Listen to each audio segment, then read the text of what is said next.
E o Flamengo está nessa enrascada. Isso que gera críticas. Absurdo o Flamengo estar nessa situação. São Paulo, que está na porta do rebaixamento, com um elenco muito mais curto e inferior tecnicamente, tem uma campanha ótima na Libertadores, está tranquilão. Ele vai continuar fazendo o rodízio que ele tem feito, né? Acho que isso não tem. Aliás, um detalhe importante: esse rodízio tende a se acentuar com relação a Arrascaeta e Pedro. Os dois vão jogar juntos eventualmente. A tendência é que os dois não joguem juntos todas as partidas. Talvez quinta-feira, pela necessidade de ter mais gente que finaliza, que chegue no gol, eles joguem. Mas ele faz questão dessa pressão forte nessa de bola e nenhum dos dois tem essa característica. O Bruno jogou sábado só por isso. Só por isso. Muito claramente foi por isso. Poderia ser o Juninho também, que também tem esse perfil e foi contratado por isso também. Então a gente vai ver muitas vezes, como ontem o Palmeiras teve o Vitor Roque no banco. Paulinho começou. Flaco Lopes foi o titular centroavante. Primeiro jogo do Paulinho como titular do Palmeiras. O Palmeiras tem feito isso. Mudaram bastante de um jogo para outro, isso é comum entre os técnicos na Europa, e eu acho que o Flamengo vai fazer isso. Acho que o Arrascaeta e o Pedro, muitas vezes, você vai ver um ou outro. Até porque são muitos jogos. Você vê, já aconteceu. Jogo passado o Pedro ficou no banco. E esse próximo agora? Pode ser que na quinta, pela necessidade de vitória, joguem os dois, domingo a Arrasca descanse um pouquinho e venha para o segundo tempo, ou não entre. Eu acho que isso vai acontecer bastante. Eu acho que ele vai fazer isso.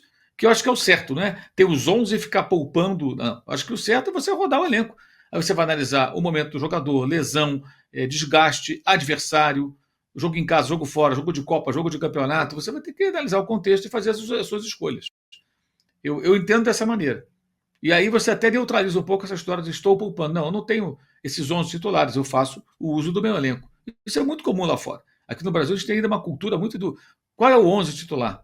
Muita gente da imprensa cobra isso. Eu acho que isso é uma coisa meio superada. Você pode ter uma base, uma ideia base dos seus 11 ali que você colocaria nas melhores condições, mas acho que isso pode variar de acordo com o contexto. E a tendência, eu acho que é essa, ele continuar fazendo dessa forma, revezando os jogadores a cada rodada. Até porque nessa semana os dois jogos são importantes, né? O de quinta tem que vencer. Aliás, amanhã tem um jogo que é muito relevante. Se por acaso Tátira não perder para o Central Córdoba, o Flamengo tem que só ganhar de 1-0, 1-0. E se o Tátira perder para o Central Córdoba, daí vamos fazer conta de saldo de gols. Aí o ideal é vencer o LDU por pelo menos 2 gols, para roubar o segundo lugar dos equatorianos. Ficaria atrás do Central Córdoba. E depois eles vão se enfrentar na última rodada. O Flamengo teria que, de preferência, golear o Tátira no Rio de Janeiro para fazer um saldo de gols e, quem sabe, ser até primeiro do grupo.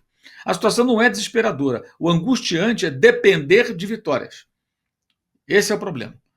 Porque dá um azar, um jogador é expulso, acontece um, sabe?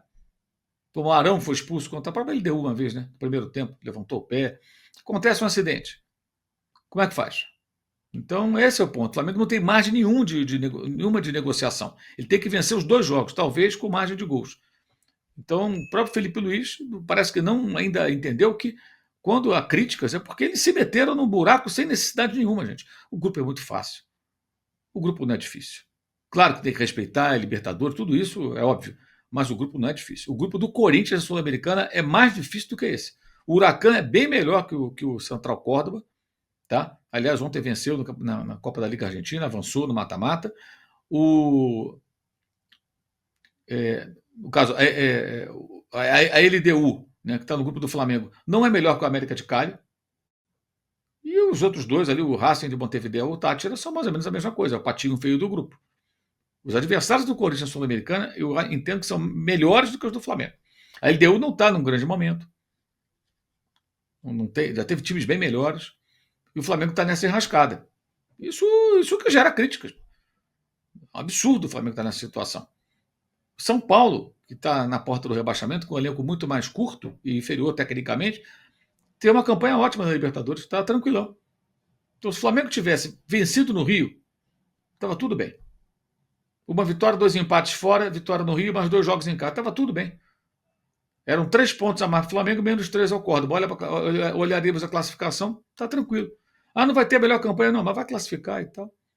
Não teria susto nenhum.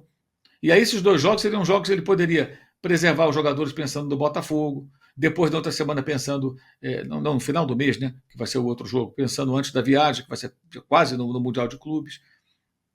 Enfim, eu acho que é preciso que o técnico entenda que os questionamentos e as críticas são derivadas de uma complicação que o Flamengo arrumou dentro da Copa Libertadores da América. Alô, tropa da S1 Live. A propaganda é a alma do negócio. Quer ver a sua marca estampada aqui diariamente na S1 Live? É só chamar agora no e-mail contato@s1live.com.